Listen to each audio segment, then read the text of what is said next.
Naša ďalšia téma, rozvoj elektromobility na Slovensku. V štúdiu vítam Patrika Kryžanského, riaditeľa Slovenskej asociácie pre elektromobilitu. Dobré ráno. Dobré ráno. My sme pred chvíľočkou v správach spomínali, že na Slovensku má pribudnúť nová fabrika na výrobu batérií. Čo to znamená pre slovenský automobilový priemysel? Je to dobrá správa? No ak táto baterková továreň naozaj vznikne, bude to určite veľmi dobrá správa pre Slovensko a pre celý priemysel. Treba si uvedomiť, že hovoríme o miliardových investíciách, rádovo niekde okolo 1 až 3 miliard a hovoríme o tisícoch pracovných miest a z toho stovkách inžinierských pozícií. Baterkáreň je veľmi intenzívna aj na inovácie, takže okolo tohto sa môže vytvoriť celkom slušný ekosystém inovácií.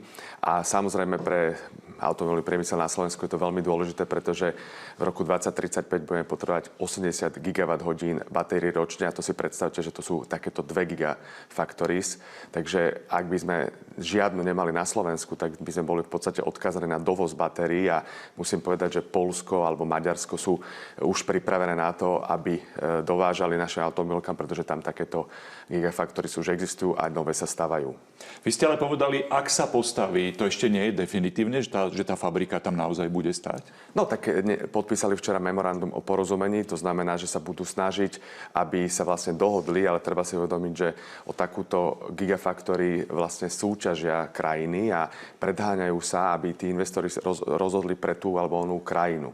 A určite bude, predpokladám, Gotion spolu s Inobatom očakávať aj výraznú štátnu pomoc, tak ako to je pri iných investíciách v iných krajinách. A len tak pre referenciu, nedávno Nemecko rozhodlo o podpore podobnej gigafactory spoločnosti Nordvolt, kde podpora bola vo výške vyše 500 miliónov eur na vybudovanie fabriky v Nemecku. Takže ak aj nepôjdeme do týchto výšin, tak určite to bude výrazná štátna pomoc, ktorú budú ako investori očakávať. Čo okrem tejto priamej finančnej pomoci sú tie kľúčové faktory, prečo sa investor rozhodne pre danú krajinu? Vy spomínate, že už podobné fabriky sú v Poľsku, v Maďarsku sú, myslím, už 4. Prečo doteraz nešli k nám?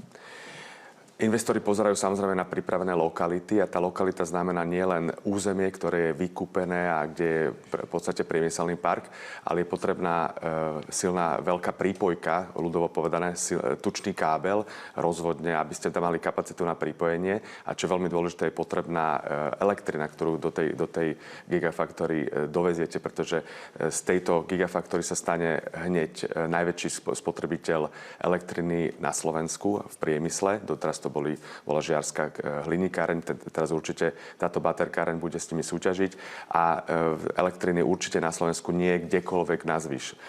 Práve Šúrany boli rozhodnuté preto, lebo tam všetko toto je pripravené, je tam aj elektrina a treba si ešte uvedomiť, že títo investori hľadajú aj lokality, kde je elektrina relatívne lacná. To znamená, že majú stabilný až 20-ročný prísun alebo dohodu o cene elektriny a toto je veľmi dôležité. V akom štádiu transformácie je slovenský automobilový priemysel na elektromobilitu? Doteraz sa tu vyrábali predovšetkým spaľovacie autá. Ako je to teraz? Aká je perspektíva? Všetky naše automobilky deklarovali, že do roku 2030 prejdú na výrobu elektromobilov. Či už to bude priamo v našich závodoch, ale určite na koncernovej báze. A všetky naše automobilky aj dnes vyrábajú elektrické vozidlá, respektíve vozidlá, ktoré majú elektrifikovaný pohon. Za rok 2022 to bolo niečo okolo 15%. Treba si uvedomiť samozrejme, že vyrábajú nielen čisté batériové elektromobily, ale aj plug-in hybridy. No a dobrou správou samozrejme je, že nové modely prichádzajú. Nedávno zverejnil trnavský Stellantis, že bude vyrábať nový model. Pokiaľ viem, tak ešte majú priniesť ďalšie 3, tak znie vlastne dohoda s vládou. A to budú čisto batériové elektromobily. Zároveň aj Volkswagen otvára nové modely od roku 2025, ak sa nemýlim.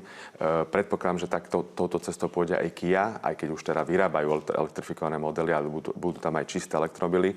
To znamená, že našlapnuté máme dobre a naozaj elektromobilita pre Slovensko je dôležitá nielen z pohľadu trhu a vozidiel a nabíjačiek, ale aj z pohľadu toho, že my potrebujeme automobilový priemysel transformovať, lebo od roku 2035 sa v Európe budú predávať iba bezemisné vozidlá, registrovať teda nové a takéto my potrebujeme priniesť na trh.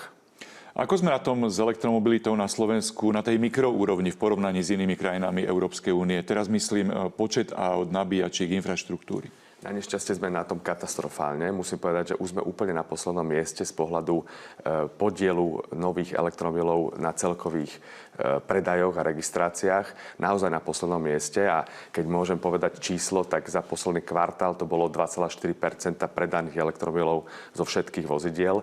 A v Európe je to priemere 16% a predbehli nás úplne všetci. A aj v regióne Poliaci, Češi, ale aj takí Rumúni sú niekde okolo 4-5 násobku našich predajov. Takže keď sa hovorí o elektromobilite, pre nás je to samozrejme ten priemysel, ale zároveň sa musíme pozerať aj na to, aby sme vlastne očistili náš duch z dopravy, ktorý je naozaj zlý a v elektromobiloch, a teda elektromobiloch na cestách sme na tom zle.